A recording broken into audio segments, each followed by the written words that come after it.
Hey guys, back again, and what a way to start a video, guys. As you can see, right there, it's leaking again, but oh well, fuck it, they're coming out to sort it out, so we have to wait to see that. Anyway, guys, on with the video. So, guys, as you can see, I've moved pretty good in it, hey? I'm getting good at this sort of camera thing. I don't know. I don't know what you call it, guys. Anyway, so I've been going through my PlayStation 4 collection, guys. Hard to really tell when you see a big wall of it there. But I have actually narrowed off 141 games, so they've now gone. And, I didn't get as much as people would think for PlayStation 4 games, but they were a lot of duplicates and a lot of, like I said, RPG and games I just won't play, guys. There were either online requirements, dead games like The Crew, and so on and so forth. Now, I ended up selling The Crew, guys. Like I said, the game is dead. You can't even play it no more, so 50 quid wasted. But at the end of the day, that's the inevitable that will happen with online-only games, guys. So, yeah. But someone wanted it for a collector's point, so I thought, well, at the end of the day, I'm trying to make some room.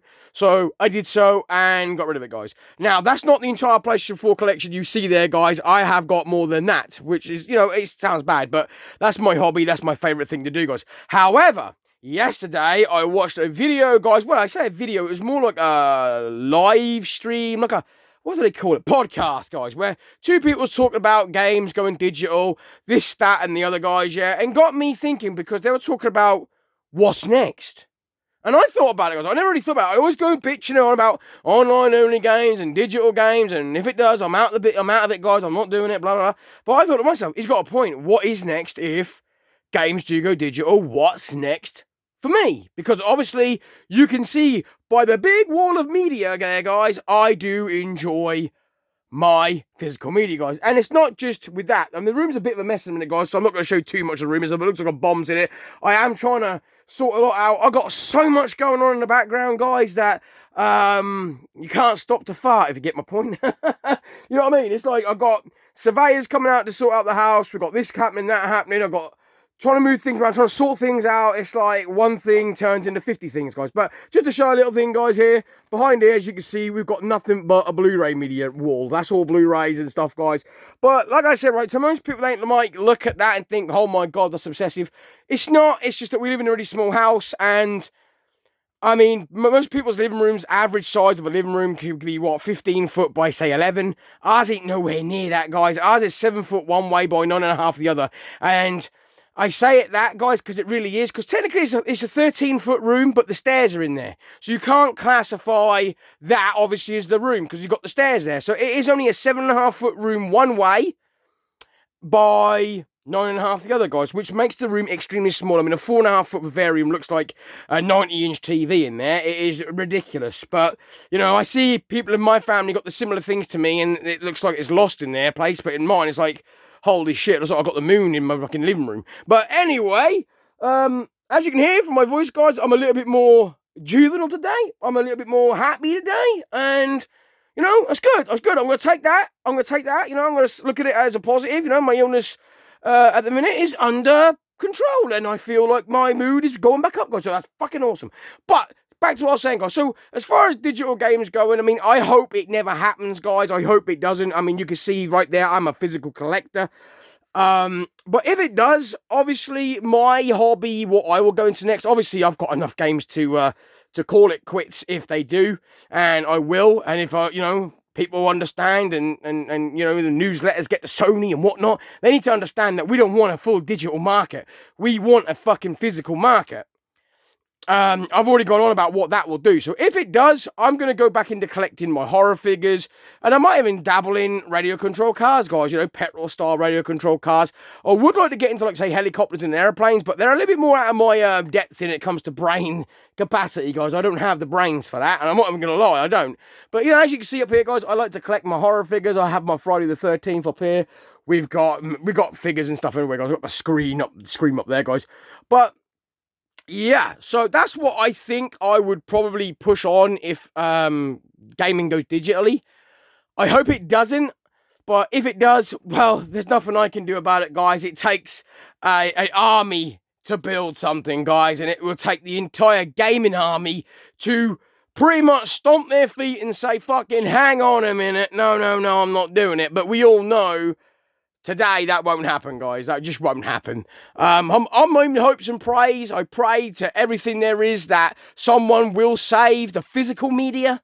Someone will save the Blu-rays, the DVDs, the CDs, and the video games, because I just seriously think that physical media is the way forward. I mean, it is a time capsule at the end of the day. It is something that you can pass on to generation after generation. They can enjoy it. I've played games that my dad got when he was my age and before. You know, I'm playing games that my dad got to go to the arcade and play when he was 17 and 18, and I've got to see him play them games. And obviously, you know, if I had kids of my own, I would like them to see this wall of games, but a lot of it is, you know, a lot of it different.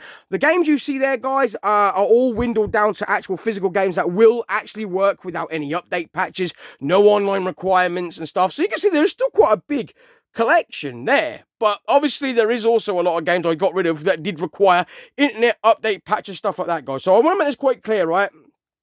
I got rid of, like, Call of Duty World War II, Call of Duty Modern Warfare 1, the remake, because they required an update patch to even play the game. If any of the games I had required update patches or anything like that, now people might say, how do you know you can't play these games? Oh, I'm petty, guys, and that's part of my OCD as well, right? So what I ended up doing, and took me fucking forever, was installing each and every one of these games offline, guys. No internet required, nothing. I turned the internet off and I installed every single one and played for like 10 minutes, guys. You can imagine how long that bloody took.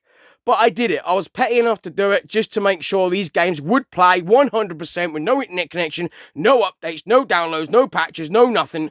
And I can say, guys, all of them there, you can. So, you know, that's the big thing. But like I said, so yeah, that's what I would do, I suppose. I mean, their podcast shed light on it. Even they said it. They said they can see, you know, that the digital market, they're trying so hard to just push it that way. And you all know where I stand with it, guys. You really do. I just always see if it's not broke, don't fix it. I know I repeat myself, guys, but I try and hammer that home because it's an equality. It is. It's an equality of life. It's a life you're used to. I mean, like, put the gaming industry into other things, guys, right? Like, example, right? Petrol today in a petrol station is different prices where you go, depending on the market or the busyness or where you're living. But the reason that is also fluctuating up and down also a little bit is there's competition, guys. You know, I think there's Shell Garage, BP Garage, Esso Garage, Texaco Garage. There's more garages you can think of, you know, as the Tesco's. It goes on and on and on, including Morrison's got their own garage. So the point is, right, there's enough garages out there to bring the market to be like at a middle rate place. You know what I'm saying? You expect your BP and your Shell Garage to be a bit more expensive because they have that 24-hour license. They're open 24-hour. Whereas, like, Morrison's might shut their garage at, say, 10 o'clock at night. And, you know, they're going to be a little bit cheaper because, obviously, they shut and it's raining. It's, you know, everything, guys, right? You're going to go there, get your shop, and you're going to get the petrol. It's going to be extra easy. But you see my point, right? There's options. And because there's options, the petrol stays at an even middle keel. When games go digital, 100%, guys, I think that is going to be the break point for games. I really do. I mean, I think we're going to see games going 100, 120, 140 quid because there's no competition, guys. You can't go, oh, I'll wait for that to go down in price. Oh, I'll get that second hand. There will be no second hand. And the really thing that really hurts the most is I'm not even talking about myself here, guys, when I say this, right? I don't go to CEX and that lot because of my illness, my anxieties, I can't do it. But I feel sorry for the people because I watch so many people, guys, going to CEX from, you know, OG Duffy, who goes around, and I really enjoy watching his content. I watch a new guy I've recently stumbled across. I think he's called Slothy Vlogs or something. Anyway, another guy that goes to CEX, and I really enjoy watching what he's picking up and that lot. He's going for like PS2, PS3 and that, and that's really, really cool, guys. So, you know, I really enjoy it, but I feel sorry for people like that ain't gonna be able to do that anymore. My complete, like, ecstasy, I should say, is eBay. I buy a lot on eBay. You know, I get the games I want, and, you know, that's how I do it. Or I use other platforms, you know, Music Magpie, CEX Online, stuff like that, guys. I don't go in the shops because of my anxiety. But we're not getting into that and bringing Debbie down. I'm just explaining that, you know, it's going to be bad when them shops are gone, guys. And you have to understand it from my point of view that if there's no options, then they're in control of it. And that's not really, it's not great. I know people can say, well, they're still technically in control of it now, even if it's physical. They can have it the online only game, they can turn it off, it's no different. Yeah, they can. But with a physical media and physical games, you've got more options. There's more games out there. There's more options out there. The retro games are balancing. You know, you can get some games pretty cheap, some games middle rate now, because the fact is there's new games coming out. People are trading their older games to get these newer games, and then people like us collecting retro get to find these retro games. If it goes to a digital market, I think the retro games will start to become more and more scarce, more and more hard to get a hold of, because people will be collecting and keeping a hold of them, knowing that that's going to be harder and harder to get a hold of them. You got to think, right? Games are made. That's it. The PlayStation 1, what's out there's out there. PS2, what's out there's out there. If kids are scratching them, if people are throwing them away, then you got to think there's a timing period where Game and GameStop in America was cutting discs. They was cutting them because they couldn't sell them, or they didn't want them anymore, and to recycle them, they was cutting the discs in half. How many of these games went to waste? How many of these games were scratched that bad that even disc reservices couldn't save them, guys? So, it makes that market niche, but it's going to make it worse, because games like Tomb Raider being remastered and coming out and this, that, and the other, and we buy it on PS5. When they go digital, they're not going to come out no more, which means the PS1 games, the Sega Saturn games, they're going to go fucking through the roof. And, like I said, I'm not too fussed. I've got quite a large collection of mixed array of games, so it's not like I'm worried about it, but I just think it's a very unfair way. I really do. I think, it's tough titty. I seem to think that they're making it all about what they want and not what everyone wants, right? I've never said that digital was a bad thing. I just think there should be an option. There's an option with everything you do in life, guys. Yeah, you could choose to go and eat at McDonald's. You can go choose to eat at KFC. You can choose to go and eat a salad. There's options, right? And it's the same with anything. You buy a car, you got a choice of color, alloy wheels, interior, do you want sat-nav? Do you want reverse cameras? Do you want this? Do you want that? And the options are there. When it comes to the video game market, it is starting to go downhill. It is starting to make it feel like we're running out of options. Just like they're saying you will be online with the games, you will, force it and everything. And I don't like that, guys. I don't like that. So if it does go like that, I'm out. I'm completely out of the gaming industry. I won't sell my collection, obviously, because this is my pride and joy. I will still buy retro games until I obviously can, or until you end up needing a fucking mortgage to buy a game from them. Then obviously I won't be able to afford that either. But, that's the reality of it, guys. And there's a bigger reality than just betting physical media and games, guys. That's going to shut a lot of shops. By shutting even more shops on the high street than what we already have from the COVID situations, we're going to lose, more people are going to lose their jobs, which is bad. Then that means that's going to impact the government getting more taxes, so they're going to up taxes other ways. Industries are going to want to know where the money's gone. They're going to say to the governments, well, there's no more physical media, so we don't get tax from here, we don't get tax from there. Government don't take a cut, guys, so they'll just make it out of something else. They'll put taxes on Netflix or on this, and I don't get me wrong, they still tax them now, but I mean, there'll be even more tax. So eventually they'll get to the point that Netflix will have to up their subscription to something stupid like 150 quid a month. And you'll have no choice but to pay it, or just go completely without entertainment altogether, because it's all going to streaming devices, which I think is great and convenient. However, that's the word, guys, convenient. I still think there should be a way for people to buy physical media. Now, the people out there that go on about, no one's buying DVDs, no one's buying Blu-rays. You go in your local charity shop, guys, and you see a fucking thousands of DVDs in there, 10 for £1 even. And people go, yeah, no one's buying them anymore, are they? It's not that no one's buying them anymore, guys. It's that, look at that wall of games, right? Now, if all them games were in CEX right now, am I going to buy them, guys? No. Why? I've already got them. And I would imagine that's what 90% of these collectors out there are saying. I've already got it. I've already got it. I've already got it. They're not going to go out and buy it again. So it's not that people aren't buying them. It's that they're mass producing them too much. And on top of mass producing them too much, they're now making sales. They expect so much. These developers expect like a game to come out, and they're like, oh, we're expecting to sell at least 200 million copies in the first year or something. That's fucking ridiculous. Who the hell's got the money nowadays with the way everything is? The world's in a living crisis right now. We can't afford to even eat, never mind buy 13 games that come out that month. So the second-hand market, the offers, the deals, the price cuts is where we get to actually live and enjoy games and movies and stuff. I still want to get Aliens, guys, on 4K. Now, it's a £25 Blu-ray, and I can't afford that right now. I do want it, though. If I went to my local CEX and I had like 15 quid in my pocket, and it was there, I'd get it. But, you know, like I said, I don't go into my local CEXs and stuff, guys, because I can't do it with my units. Now, I don't know if that'll be like that forever, guys, because like I said, one day I might get the brain, you know, what was the word here? The courage, I'll say, guys, to go in, right? And then that'll be awesome. But if I do, guys, it'll be like, I'll be stood outside the shop waiting for the shutters to open, and I'll be in and I'll be out. I don't look for hours, take a good perusal, guys. I can't. I made a video about a year and a half ago now, guys, but I went into a little game shop close to me, and you saw that was dead, guys, empty. I got the short on here. You can go watch it. It's empty. No one in there.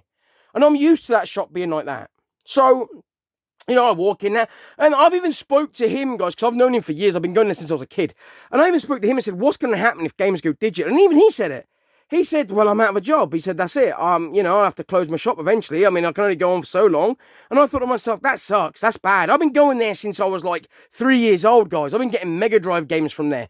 Went from that to buying Nintendo 64, PlayStation 1, PlayStation 2, you know, on and on. You get the point. And it's like, even when he said it. And the thing is, right, it's his son working there now. His dad's just there every now and again. It's his son working there.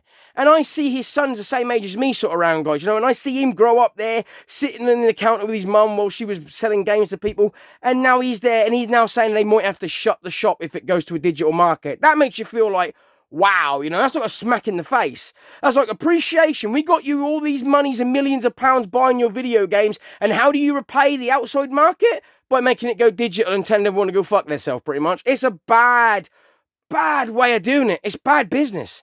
It's bad business for everyone. And, you know, you can just see that sucks. That fucking sucks, guys. Because what that's going to do then, that's going to put strain in everything on other empires that you wouldn't expect, like the toy industry, like the clothing industry, like the food industry, guys, because the government's going to want that extra tax that they have lost. So you can expect the same results we're getting with less, but for more money. That's my point. Like, if you're paying 150 quid a month for Netflix, guys, because that's the only industry still going at that point, you can imagine what that's going to feel like. You're going to think, well, it's the same thing. I've got all the movies on there to watch at my demand, but now I'm paying 150 quid a month for that. Whereas beforehand, you were paying 15 quid a month and you had physical media out there. But now you'll be paying more money for the same product. Yeah, it might add more stuff on it, but it's not the same thing, guys. We seem to bite our nose off to spite our face, you know? It's like we create our own rod for our back. And it never seems to be in a good light. It always seems to be like to fuck ourselves over. Like, I remember when mobile phones came out, guys, and they were the biggest thing in the industry. And even then, they were like £500, £600. But everyone keeps going on about this. Yeah, but it's 500 quid today. If you'd have got that in the 90s and it's 500 quid, that'd be like £3,000. Yeah, it would. But that'd be the same today. We don't get £3,000 a month, do we? No one gets that. Unless you're really bloody good and getting what you're getting. But the point is, guys, they don't understand the ripple effect. A drop in a puddle, guys, right? You drop a pebble in a puddle. To you, it's like splosh and it's over with. But if you're the size of a fucking ant and you drop a boulder in a puddle, to them that's like a fucking tsunami coming. And that's what it's like for this. The people outside, the rich people that don't play video games, they're going to their golf club, they're doing this, they're doing that. They don't understand why everything will go up in value and up through the roof for no reason. Because the gaming industry or the entertainment business went digital. Because all these shops will shut, all these people will lose their jobs, and for what? For what? It's not for the better, guys, it's for greed. It's greed. It's so that they can have an easier way of bringing us shit and they're in control of it. And I wish people would see what I'm trying to say, because I can see where it's going to go. Like, I don't mind the digital market, guys. I don't mind people buying digital ways. Films, games. Maybe you're living in a flat, apartment, you've got no room for it, so it's the way you do it. Maybe you haven't got no shops close by. Whatever. But I should always think there should be an option. Even if they only sold 10 copies of the game, it should be by pre-order then. It's not even like there's an option, guys. You know, it's not like they're saying, oh, we're doing away with physical media. However, though, if you are still into your physical games, there is a way you can get a physical copy. You just pay extra amount of money and you email this company and we'll tell you when the game has been printed and ready for you. You pay on the day and it'll be delivered to your door. So it's yours and yours only. Fucking hell, I'm down for that. I'm down for that, guys, because it's an option. But they're not even offering that option. They're like, no, digital's the way forward. Do away with discs. Do away with it altogether. And I can tell you now, guys, right, that might take off for the first 2 years, year even. But more and more people will dwindle. More and more people will walk away from it. More and more and more and more. And eventually the gaming industry will dry up and it will die. Because look at the day, guys. Look at it today, right? They don't make games anymore, little ditty games. I call them little ditty games, i.e. Pac-Man, Dig Dug, even games like chess, backgammon, cards, solitaires. They don't make physical games like that anymore for people. And my nan would have been disappointed because she loved games like that. What about Who Wants to Be a Millionaire? Yeah, you can get a PS4 version, guys, but it ain't the same. You're on a timer. I like the game where it was like the real show, guys. You had a little bit of time to think about it. Is it option A? Is it option B? You know, it's a little bit of fun, and it was something that we did together. And that's why I've got it on the PS2, guys, because me and my wife sit there and we love playing Who Wants to Be a Millionaire. It takes us back to a childhood that Saturday mornings, fucking hell, Saturday nights, you know, with your grandparents, you'd sit there and around the coal fire watching Who Wants to Be a Millionaire and watching them all fuck up. You know, when Chris Tarrant did it and it was good. And, you know, and I don't understand why all of a sudden that they think that all we want is first-person shooting games and team deathmatch games and player versus player games. We don't. We still want single-player games. We still want quiz games. We still want just ditty games for the fun of it. Sometimes you just want to have fun. Look at people playing Candy Crush. Not my sort of thing, guys, but there's a million people out there playing it. Flappy Bird, guys. I remember the craze of that fucker. People are selling their mobile phone with that installed for like $3,500. And people are paying it. Why? Because they love the game. They love to chuck their phone like a Flappy Bird across the room when they can't do it. But my point is, guys, I just do not understand. It's got nothing to do with the price of games. Because people are paying £300-400 for retro games, guys. It just seems to me that the industry is about what they want. They want to kill it off. They want to put their fingers in a pot that we enjoy and ruin it. And in my opinion, that's bullying, guys. It's a horrible way of just fucking the industry. I mean, like, you could see there, guys, right? If every single one of them games was bought brand spanking new in the day, you're looking at thousands upon thousands of pounds. Now, I didn't pay that for them, guys. I always got them on good offers, like from Amazon, you know, like, ooh, today's deal, you know, Black Friday, £10.99 or £15. But you imagine if everyone actually bought this collection brand new and paid £50 a game and whatnot. There's thousands of pounds there.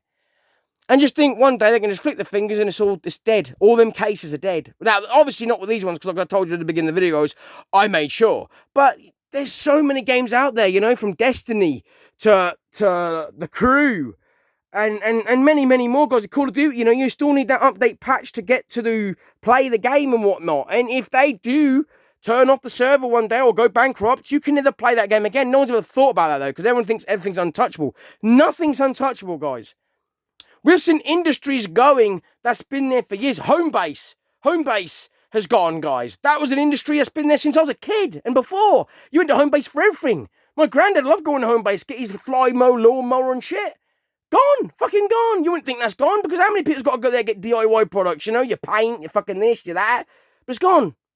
And that's what I'm saying, guys. Nothing's really untouchable. It only takes one fucking fuck up and you're gone. And I'm telling Sony, you know, straight, if you lose a fan base, if you piss off your fans, you'll lose us for good. Look at Sega, guys. Sega fucked up the 32X. They then brought out the Sega Saturn straight after that, put a bad taste in people's mouths. They went along for, what, 2-3 years with the Sega Saturn, and then they brought out the Dreamcast. The Dreamcast is an amazing console, guys. It is. It's probably one of the best Sega consoles ever made. By far to the Sega Mega Drive, in my opinion. But it couldn't recover, guys. And the reason it couldn't recover is because it lost too many fan base. People was up and roared, they're pissed off at the fact that, you know, hang on a minute, I just bought a Sega Saturn and now you've killed it off and we're going on with this bloody Dreamcast. And believe it or not, guys, I think if they'd have kept with the gaming console industry, I think they'd have probably outshined PlayStation today. I do. I generally do think that. And, you know, people can say if I'm wrong or right, whatever. But, like, they keep bringing out different things to try, guys. The VR2. And they kill it. Like, it's not even got going, guys. And where's the games? Where are they? They're not coming out. I mean, they could bring out all these games that's coming out, like Resident Evil, Gran Turismo. You know, they give them a VR mode, yeah? They could do that to every game that come out. Make that fucking VR mean something. Instead of doing another PS Vita on us or that other fucking handheld shit they brought out. What's the point bringing all this technology out? It just shows that you're just desperate for cash. You're just trying to get a cash grab from us. We want to see where the effort's gone in. And it doesn't, guys. And that's the big shit problem. People look at it as I rant, guys. It's not so much a rant as it is my feelings on it. I mean, since I've been born on this planet, guys, for 35 years, I've been able to get physical items, you know, from toys all the way up to videos. And it went from videos to CDs and DVDs and video games. I've always been able to, you know, no matter what console my dad bought, I've been able to go to a shop like Toys R Us, Woolworths, and buy physical fucking games.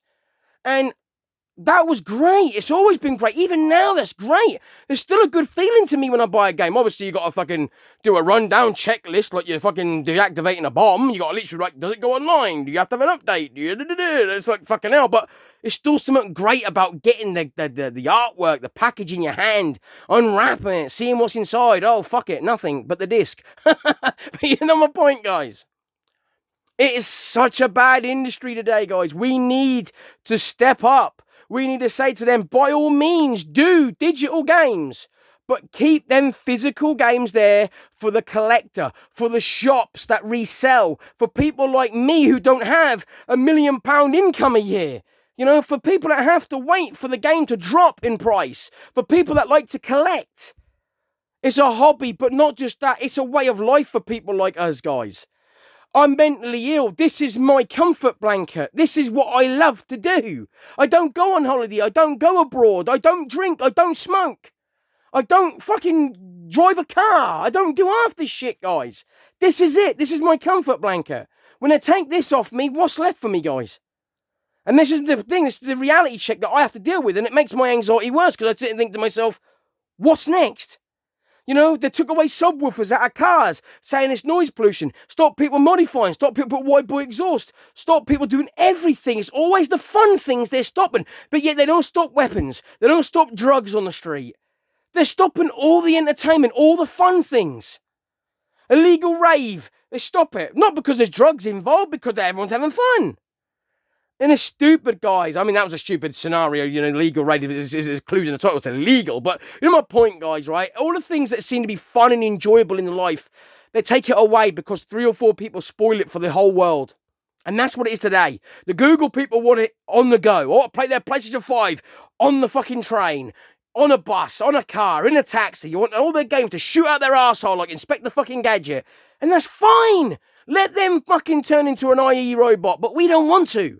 We still want our comforts of being able to go out and buy a physical fucking game, DVD, CD, and like I said, the people going, they're not still buying them. We can't afford them all at the same time. I'm looking forward to the Blu-ray coming out, guys, of that Norse stuff or whatever it is, the vampire-looking film. I'm looking forward to that, guys. Do I get it day of launch? I don't know. I don't even know if I can afford it. And it's not a poor me routine. We're all in that boat. But then these fucking critics, these multi-billionaires, oh, that didn't sell very well, did it? No. We was expecting to get at least 200,000 sold in the first 5 minutes. Well, fucking hell, can we? 1, there's no shop selling it anymore. And 2, we ain't got the fucking money. Stop making things difficult. Stop putting these fucking apostrophes beside everything, like, if it doesn't sell 50 million in the first hour, we will never bring it out again. Give people a fucking chance. And keep the physical media going, because if not, like I said, I'm out of it, guys. And I think a lot of people will join me. I'm not the only one. I think we'll go back to collecting the retro games. I'm really praying, I said at the beginning, guys, I'm praying and I'm hoping that someone will save the physical media industry. Get the right, someone, even fucking Elon Musk, you're a multi-billionaire, you got nothing else to do, make people happy, right? Save the physical media industry. Fucking buy it all, get the rights so everything's printed from now on in your name. Keep the Blu-rays coming, keep the DVDs coming, keep the physical games coming. Bring out your own console, make everything physical, make the internet free as well, because we're already paying fucking 18 or 25 quid or more a month to just be on the internet, just to browse shit, which is a fucking mind boggle to me, guys. But you know what I mean? Let me know, guys. It's not a rant. It's just a discussion. Get involved. Let me know. I mean, I know a lot of people go on about, you know, you give your points about the fact that it's the media, it's games are too big, it's blah, blah, blah. No, be honest. Get involved. Understand that the impact of what it's going to do if actual physical media disappears altogether. We don't want that. What about people that buy records? I like records, guys. I mean, I've seen some really cool vinyls, like really cool like patterns on like the vinyl record itself. Like, some of the albums are shit. Like the Madonna album is shit, guys. But I really like the fact that there's a blue record. Like, holy shit, it's completely blue, see-through. I was like, how the fuck does that work? But that mind boggled me, guys. I thought that's fucking cool. There's a new Linkin Park album. I'm not a fan since Chester Bennington passed away. I think they should have changed the name, guys. I really do. I think Linkin Park died with him, unfortunately, and they should have changed the name and left Linkin Park as Chester Bennington's, because I do believe that, you know, he is the voice of Linkin Park. And Mike Shinoda is great. He's a great rapper. I like his music. I've got some of his own songs. But I do believe Chester Bennington is 100% all in all Linkin Park. Them first albums, I mean, I've got all the albums of Linkin Park, apart from obviously the newest one. And, you know, like I said, it's bad that she's got to try and come in and fill in his shoes, and it's not going to be done. His voice just carried, man. His voice was great. His lyrics, his songs, the way they delivered, they're just fucking awesome. And I think Linkin Park died with him, unfortunately. That's not a nice way of saying it, but that is true. It's just a great fucking commodity. It's like Rick Mal, you know. I was really, you know, upset when Rick Mal passed away, because Bottom and, you know, the Young Ones and all that, that was my fucking cup of tea. I loved all that stuff. And it's like now if they try to bring that back, it wouldn't be the same. You know, Adrian Edmondson could be Eddie, but without Rick, without Richie, there is no Bottom. You know, there is no duo. So in my opinion, they couldn't really do anything about that or carry on with that now. So, and that's what that is with that, you know. I kind of feel like the same with Keith Flint, you know, when he passed away, and that the Prodigy ain't the same now. I know they were a duo, you know, him and the black guy would sing along, and I love the Prodigy. I think they're fucking great as well. But, you know, that's just that. Random, guys. I'll change subject, see? But you see what I'm saying, guys? It is. You might think I'm a full dumbass and I don't talk about video games, guys. I love media. It helps my illness. It helps my illness so much. I listen to music and draw pictures more than people have any clue, guys. I would show you some of my pictures, and I will one day, guys. They're all down there in folders that I've drawn, and I've got new paper to draw more. I love drawing, guys. I love it. It takes me away from everything. I can draw for hours, and you should see some of my drawings. Some of them are a bit dark and demonic, and some of them are really nice. But, you know, it depends on the mood I'm in. But I can put music on, guys, and completely just drift away. I love music. Music is a big part of my healing process when it comes to my illness, guys. I love music. I can listen to music for like 9 hours a day. I love it. But you only see parts of me, guys, right? I try and be a bit more me, if you get it, but mainly of the things I can show you guys is video games. My video games, you know, I can stream them, I can record them, I can talk about them. I love it, guys. But physical media in general, guys, I love it. I love it. It helps me. It's like a blanket. And that ain't just for me, guys. There's so many people. Look at the YouTube algorithm, guys. Look at all the people out there going to CEX, going to charity shops, buying, selling, going, getting. It's a plethora of people. Now everyone collects Blu-rays, but you can go out there, guys, and find people with a room size of this, guys, full of just Blu-rays for them. We've got to start respecting everyone else's collecting abilities. I don't collect stamps, guys, but does that mean I want to get rid of all the stamps in the world because people out there collect them? No. I just think people should leave it alone. Don't rock the apple cart. Don't fix what ain't broken. Give us an option. Let us, pathetic people, as you like to call it, keep our physical media. And I wish people would save it. But anyway, guys, on that note, thank you very much for staying with me. If you got this far, you are once again a legend. But like I said, guys, I'm in happy spirits, you could tell. I'm on the way up. Like I said, I have deducted 141 games from the PlayStation 4 library. You might not be able to tell from looking at that, but I actually have. I've got a lot more sorting out to do. I'm still in the midst of sorting out this room. And I've got big plans for this room now, guys. But I've got to wait till the surveyor team comes out. There's no point me trying to do that. And the surveyor team can, actually, no, this house is fucked. It's falling down, guys. And, you know, all 5 of you down there and that's got to come out. Then we've all got to come out, guys. Then, you know, it's as simple as that. But I don't know nothing. We don't know how extreme it's going to be until they come out and do the survey. That's coming out. They're supposed to be coming out on the 18th, I believe, this month. So not long to go. And then, obviously, I'll be able to make another video then, guys, and say if it's going to be all green lights, all amber lights, all red lights. But we'll find out, guys. So, anyway, I'll say this, guys. Thank you very much for watching, guys. I'll be back as soon as I can. In the meantime, thanks for watching, and I'll see you all in the next one.